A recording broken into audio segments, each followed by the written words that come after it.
12 जून 2026 एक ऐसा दिन जहां हिस्ट्री बनती है। स्पेसएक्स का आईपीओ आता है और कुछ ही घंटों में कंपनी की वैल्यूएशन पहुंच जाती है $2 ट्रिलियन। इसी के साथ ही एलन मस्क बनते हैं दुनिया के फर्स्ट ट्रिलियनर।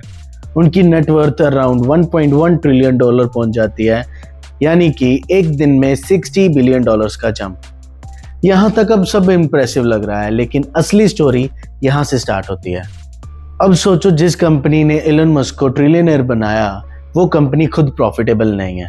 2025 के फाइनेंशियल्स देखे तो स्पेसएक्स ने लगभग $18 बिलियन का रेवेन्यू जनरेट किया, लेकिन नेट लॉस $4.9 बिलियन। मतलब कि कंपनी पैसा कमा नहीं रही, जला रही है, और फिर भी कंपनी की valuation $2 trillion.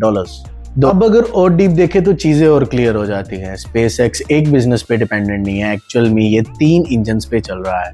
The first one is rockets, और इस सेगमेंट ने $4.1 बिलियन का रेवेन्यू जनरेट करके दिया है, लेकिन स्टारशिप जैसे हैवी प्रोजेक्ट्स के कारण ये अभी भी हैवी इन्वेस्टमेंट फेज में गुजर रहा है। दूसरा है एआई, XAI और X प्लेटफॉर्म्स। यहाँ रेवेन्यू तो लगभग $3.2 बिलियन का है, लेकिन नेट लॉसेस $6 बिलियन से भी ज्यादा।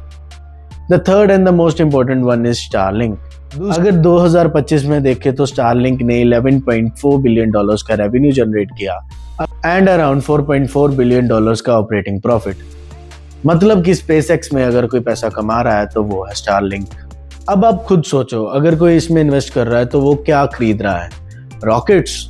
नो, आप खरीद रहे हो इंटरनेट बिजनेस जो कि स्पेस और AI के ड्रीम्स को फंड कर रहा है। इसी वजह से इन्वेस्टर्स इसको आज के प्रॉफिट पे नहीं, फ्यूचर एक्सपेक्टेशंस पे प्राइस कर रहे हैं। आज के टाइम पे स्पेसएक्स का वैल्यूएशन 90 टाइम्स रेवेन्यू के बीच में है, जो कि काफी एग्रेसिव माना जाता है। अब एलन मस्क का एम्पायर समझो।